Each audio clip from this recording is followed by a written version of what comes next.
ayat terakhir, baris terakhir, maaf, bertumbuh menuju ridhonya. Jadi kemarin kita telah membahas bahwasannya apa? Kita telah dikenalkan oleh Allah bagaimana para sahabat sifatnya terhadap sesama, terhadap kaum muslimin, terhadap kaum mukmin, terhadap kekufuran. Kemudian juga kemarin kita membahas tentang bagaimana sifat kita atau perlakuan kita harusnya kepada Allah. Nah, di sini pada selanjutnya itu ada perumpamaan, gambaran bagaimana seseorang itu yang dimana dia sedang memupuk keimanan untuk menumbuh dan menuju ridho Allah. Di sini kita akan membahas tentang memahami makna perumpamaan orang-orang yang mencari keridhaan Allah, kemudian mempelajari anatomi dan pelafalan 3 huruf terakhir zai kha za, kemudian menumbuhkan komitmen agar bacaan yang telah diperbaiki berbuah pada perubahan nyata, kemudian yang terakhir menutup perjalanan 11 bab dengan niat istiqomah dalam belajar Al-Quran. Nah, di sini. Nah, bab sebelumnya kita telah membahas tentang sikap kita kepada manusia.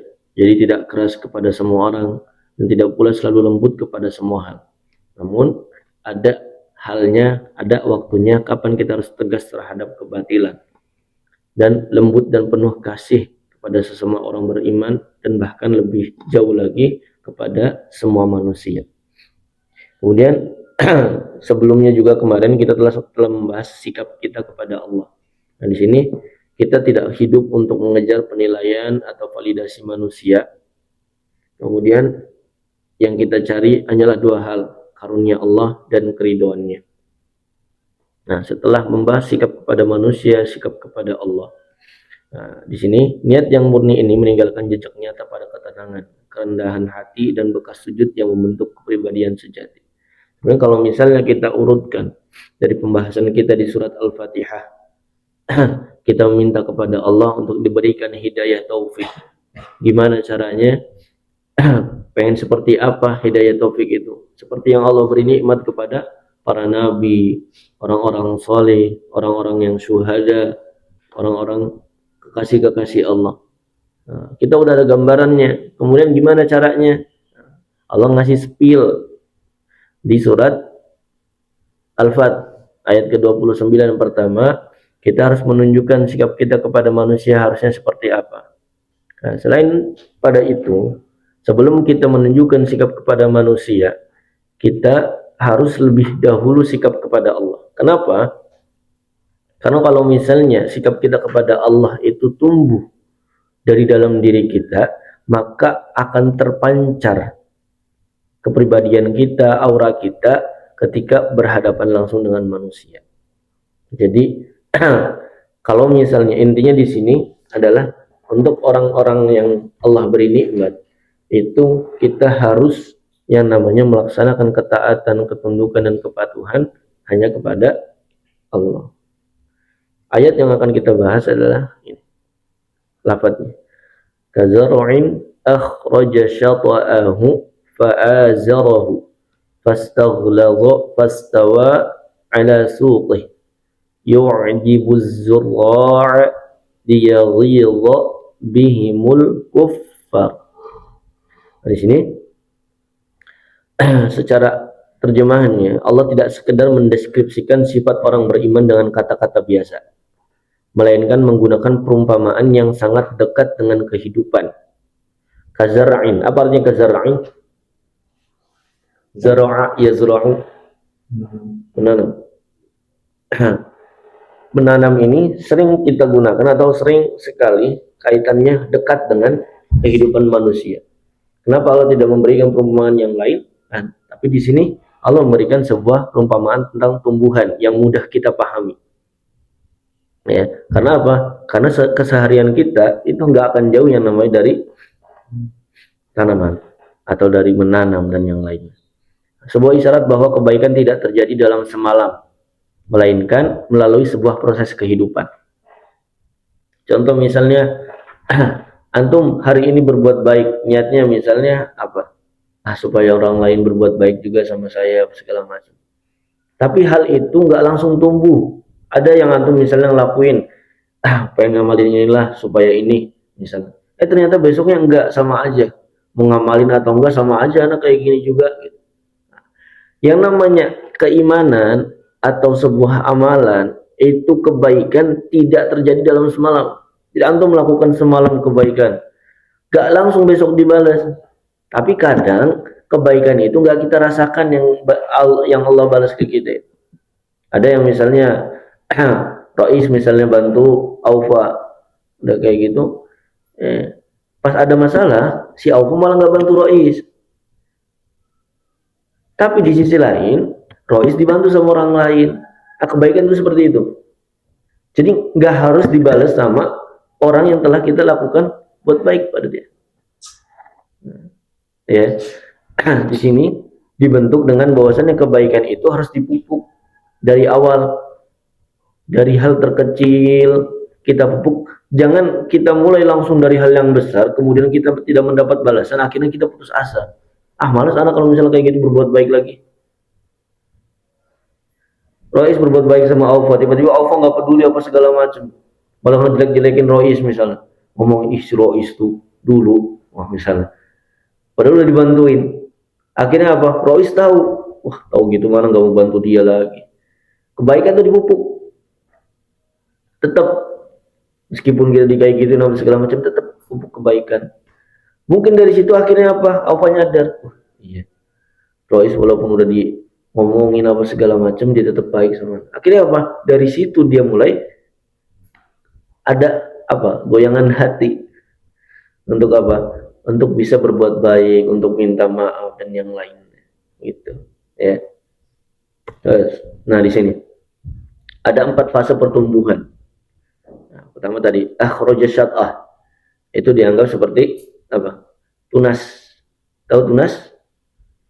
Nah, jadi kita menanam itu dari benihnya dulu. Berawal dari benih kecil niat yang murni menumbuhkan tunas pertama yang rapuh namun hidup. Nah, kebaikan itu seperti itu.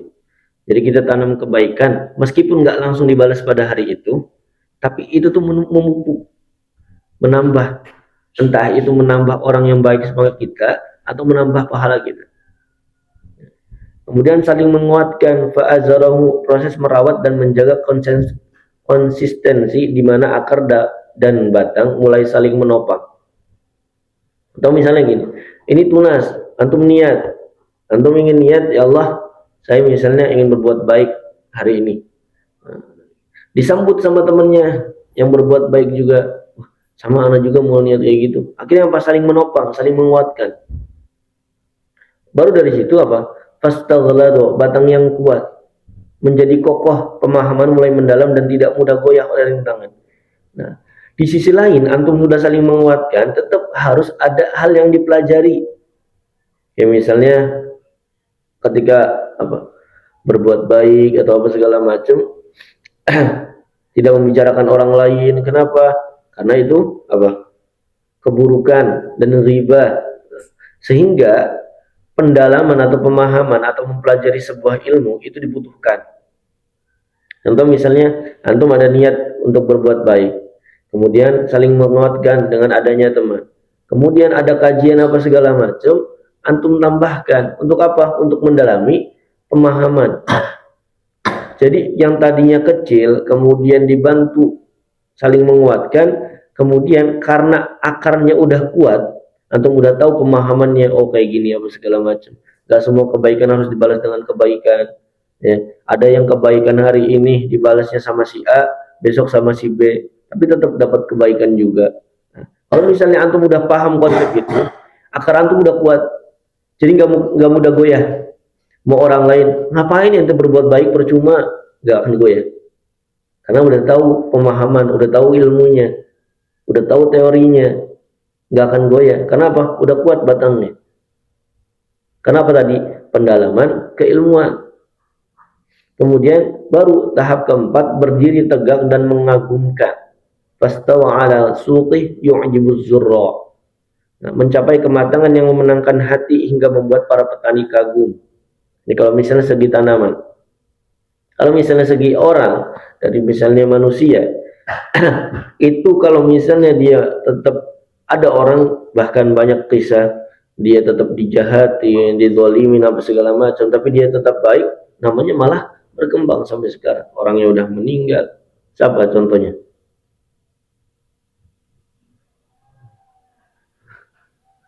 Siapa contohnya? Ada nggak? Banyak. Saking banyak yang nggak bisa disebut. Insya Allah. Ya intinya seperti itu. Paham? Ya kegambar. Jadi hal yang baik, niat yang baik, perbuatan yang ingin kita lakukan itu pasti prosesnya dari yang kecil dulu. Kalau misalnya langsung yang besar itu capek. Contoh misalnya, bahkan Ustaz Hidayat, para penceramah lain juga bilang, kalau misalnya ingin malam misalnya, pengen belajar tahajud, antum udah ahli tahajud insya Allah. Nah, kalau misalnya pengen belajar tahajud, bangun, jangan langsung sholat 12 rakaat. Bangun dulu 2 rakaat, 2 rakaat, 2 rakaat. Udah nemu keenakannya, tambah lagi. Seperti itu. Ya. Kalau misalnya hal yang kecil dimulai langsung yang besar, antum males baca buku. Tiba-tiba pengen, wah langsung harus satu hari satu buku. Nggak bisa. Akhirnya apa? Capek, males, nggak bisa murojaah juga. Akhirnya apa? Ditinggalin lagi. Sedikit-sedikit aja, 1 halaman, 2 halaman, dan yang lain. Nah, mengapa iman dan bacaan membutuhkan waktu untuk tumbuh? Seakan Allah berpesan dalam ayat ini, iman tidak tumbuh sekaligus, ia tumbuh pelan, bertahap, namun pasti. Al-Quran bukanlah sekedar daftar bacaan yang harus segera diselesaikan, melainkan petunjuk yang harus dirasakan dalam hidup. Kadang merenungkan satu ayat dengan hati terbuka jauh lebih mengubah jalan hidup kita. Jadi ketika kita mempelajari Al-Quran pun, itu bukan hanya sekedar bacaan yang harus segera kita selesaikan, tapi kita harus mempelajari dulu dari segi makhrajnya, dari segi sifatul hurufnya, segi tajwidnya. Jadi nggak berhenti langsung, wah anak pokoknya harus hatam. Nanti kan nggak bisa tajwid, nggak apa-apa, anak pengen hatam, nggak bisa. Ada tahapnya, ada prosesnya. Sama kayak menanam tanaman tadi. Ya. Sini, merawat tanaman membutuhkan perhatian pada detail. Ini seakan-akan huruf-huruf ini dia yang menjadi akar, yang dimana kalau misalnya kita sudah tahu terkait tempat-tempatnya, terkait sifat-sifatnya, itu kalau misalnya kita mengucapkan huruf zai tidak sesuai makhraj dan sifatnya, itu kayak ada yang kurang.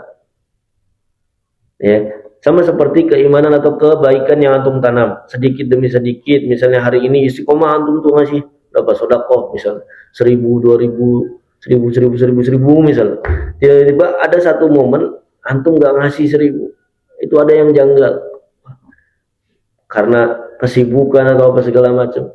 Sama seperti antum mengucapkan huruf zai, kha, za tidak sesuai makhraj dan sifatul huruf, sedangkan antum udah tahu ilmunya, itu ada yang kurang. Ya. Sama halnya dengan tanaman yang membutuhkan nutrisi spesifik untuk menumbuhkan batang yang kuat. Membaca Al-Quran dengan benar membutuhkan kedisiplinan dan perhatian pada detail. Nah, kita sempurnakan 3 huruf ini, zai, kha, za. Untuk makhrajnya kita sudah bahas. Kalau zai sama dengan apa hurufnya? Sin, so. Kemudian kalau kha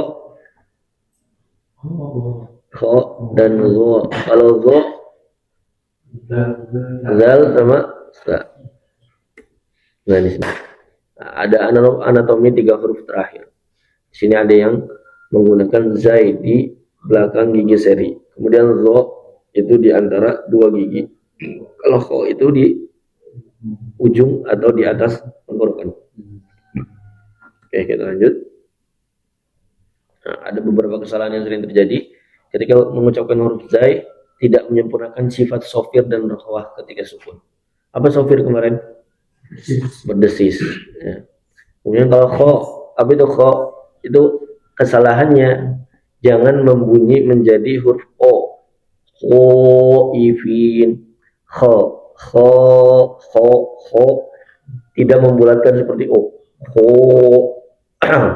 Jadi mulut tidak dibulatkan ifin, tapi ifin. Kemudian zo, Posisi lidah tidak tepat menghilangkan sifat aliran suara. Gimana? Jadi zo itu makhrajnya seperti zal dan sa, yakni di gigit di antara dua gigi. Wo, wo, wo. Allah, Allah. Kalau misalnya kita tidak menempelkan, posisi lidah tidak tepat, itu sifat rokhwanya akan hilang. Wo, itu malah jadi apa? Wo, wo. Posisinya tidak tepat, harusnya di antara dua gigi. Allah, Allah. Ya. Kemudian ada 3 huruf. Yang pertama ada huruf zai. Huruf zai itu posisinya di mana? Ujung lidah itu di posisi sama kayak pembahasan sin dan huruf so, ya, di bawah, di gigi seri bawah di belakangnya. Ada yang bilang sejajar dengan gigi seri bawah, ada yang menggunakannya, mempraktekannya itu di belakang gigi seri bawah. Dalam Al-Quran disebutkan sebanyak 1590 kali. Dalilnya jahar, rakhawah, istifal, infita, ismat, dan sofir. Ini juga antum udah hafal dalilnya, wasofir mustaqin min huwa min fawqis sanaya sufla. Kemudian huruf kho. Kho ini di ujung tenggorokan, ya. Dalilnya adnahu ghainun kha'uha, disebutkan sebanyak 2503 kali dalam Al-Quran. Dalilnya ada sifat hamas mahmusuha fahathahu syakhsun sakat. Kemudian rakhawa aliran suara, kemudian dia termasuk isti'la, jadi harus terangkat lidahnya. Al al al al, ya. Kemudian infitah, terbukanya lidah. Nah, ismat juga lebih sulit keluar. Nah, ini nanti ada beberapa kesalahan, kita akan bahas di sesi selanjutnya.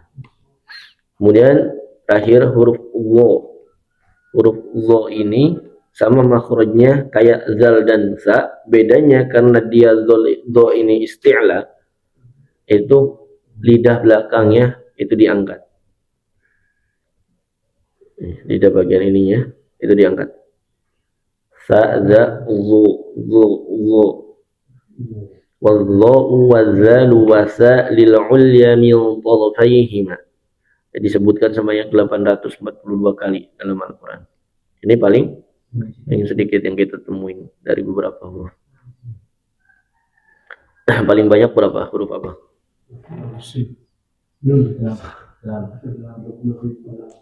Lah, oto dibahas.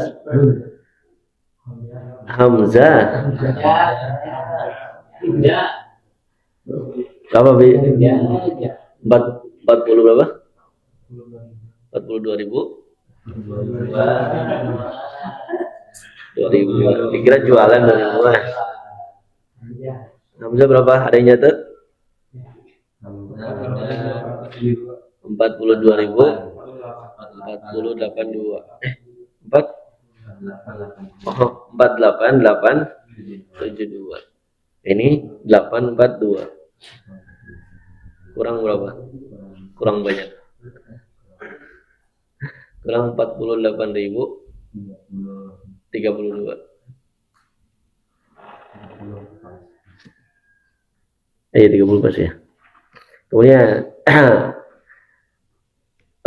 tadi dari sisi makhrajnya dan sifatnya, kemudian kita masuk kepada tadabbur lagi. Kebiasaan baik yang mengakar tadi. Ketika seseorang konsisten memperbaiki niat dan bacaannya, kebiasaan baik itu tumbuh dengan sendirinya tadi. Yang sampaikan, jadi bukan etalase manusia, semua itu akan terpancar. Ada orang yang kemarin Anda sampaikan, ada orang yang rajin baca Qur'annya tapi mulutnya nggak bisa dijaga. Ada juga yang rajin sholatnya tapi masih ada keburukan yang dilakukan juga. Apa yang salah? Ini niat awalnya. Apakah cari validasi manusia? Apakah cari pengakuan manusia? Jadi tidak lagi berpura-pura baik di hadapan manusia. Nah, kalau misalnya semuanya itu niatnya sudah baik untuk Allah, ya betaguna fadlan minallahi wa ridwana, maka dia nggak berpura-pura, nggak nyari validasi, dia ibadah weh, ngaji, ngafal, murojaah gitu. Yang kemudian akan tumbuh dari otomatisasi kebaikan. Jadi akhlaknya yang terbentuk muncul tanpa dibuat-buat, perlahan namun pasti. Jadi dari segi bacaan aja itu bisa mempengaruhi akhlak dan karakter kita. Kalau misalnya kita asal-asalan saja, ya berarti otomatis di makhorijul huruf dan sifatul huruf juga kita sembarangan. Kemudian setelah itu dari bukan pujian manusia, kemudian kebaikan itu terbentuk otomatis, maka hal itu akan menjadi akar. Hubungannya dengan Allah telah menjadi akar permanen dalam hidupnya. Udah kuat, nggak akan goyah lagi. Mau orang lain ngejelekin apa segala macam, ente bacaannya nggak ada nadanya goyur jidan. Ustazan antaskut fakot. Jadi bodoh amat. Anak akro hada libtiga amardadillah. Walau urid min kalamik ayusain min kalamik takhruj adalah urid an asma. Oke, semua. Nah, di sini penutup dalam ayat 29 surat Al-Fat itu adalah sebuah janji. Apa? Wa'adallahu alladhina amanu wa 'amilus solihati minhum maghfiratan wa ajran 'azim. Di sini Allah ngasih gambaran. Nih, lihat para sahabat, mereka ruhama ubainahum, tapi asyidda walal kufar. Mereka ngapain aja apa segala macam itu terpancar dalam akhlaknya. Rukunya, sujudnya itu karena mengharap ridho dan karunia Allah. Tapi di sini Allah gak bilang bahwasanya orang yang bisa melakukan seperti itu. Ya. Tapi janji ini diberikan kepada orang yang mau berusaha. Meskipun antum masih pada tahap awal. Contoh misalnya, anak hari ini niat supaya bacaan Quran anak ya untuk niat karena Allah aja. Meskipun hal-hal yang lain masih belum, itu udah mendapatkan wa'adallahu alladhina amanu wa 'amilus sholihat. Namanya juga amilus sholihat. Ya, apa? Perbuatan baik. Bukan hanya satu, banyak perbuatan baik. Tapi Allah menjanjikan orang yang intinya dia melakukan perbuatan baik, yang tadinya hafalannya untuk orang lain, yang tadinya hafalannya supaya apa? Supaya dipuji orang lain, yang tadinya untuk hafalannya supaya apa? Supaya nanti dapat beasiswa, yang hafalannya untuk apa? Banyak hal-hal duniawi lain. Tapi dia berusaha untuk memperbaiki niat itu. Saya hari ini mulai untuk memperbaiki niat bacaan Quran saya supaya untuk mendapatkan karunia dan ridha Allah. Dari situ dia sudah melakukan perbuatan baik. Maka apa kata Allah? Maghfiratan wa ajran azim. Allah akan memberikan ampunan atas segala kekurangan kita selama proses belajar, kemudian pahala yang besar atas setiap ikhtiar dan kesabaran dalam memperbaiki diri. Nah, di sini ikhtiar dan kesabaran dalam memperbaiki diri. Bacaan yang kita rasa udah benar, ternyata masih ada salahnya. Jadi itu adalah ikhtiar kita, usaha kita, dan kita nggak membiarkannya benar-benar lepas, tapi kita sedikit mempelajari. Setelah itu semuanya adalah tentang istiqomah. Perjalanan istiqomah itu perjalanan, bukan titik akhir. Jadi 11 bab dalam buku ini telah membangun fondasi Anda secara bertahap, dari motivasi awal, teknik pengucapan huruf, hingga pemahaman di luar Al-Fatihah. Namun halaman terakhir buku ini bukanlah garis finish. Istiqomah adalah merawat tanaman iman tersebut setiap hari di sepanjang sisa usia kita. Wallahu a'lam bishawab.